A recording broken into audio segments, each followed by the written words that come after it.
রাধে রাধে আমার প্রিয় বন্ধুরা, আমার আরো একটি মিনি ব্লগে তোমাদের সকলকে জানাই স্বাগত। তো সেই দিন ছিল আমাদের একটা রিসেপশনের নিমন্ত্রণ।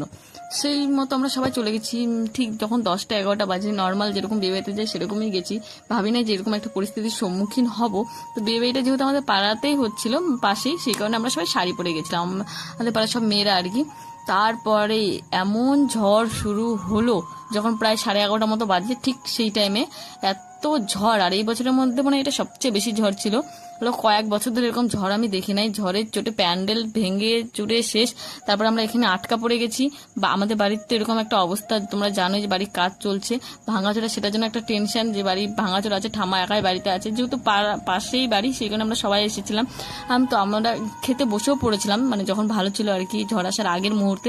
কেবল পাতা দিবে সেই মুহূর্তে ঝড় উঠে গেছে। তো লাস্টে আমরা সবাই এভাবেই খেয়েছিলাম, নাহলে কিছু করার নাই। বাড়ি গিয়ে রান্না করে খাওয়ার মতো আর মানে পরিস্থিতি নেই। তখন 1টা-2টা বাজে। বাবা তো আগেই বাড়ি চলে গেছিল, যেহেতু ঠামা বাড়িতে একাই আছে। যখন একটু ঝড় কমেছিল তখনই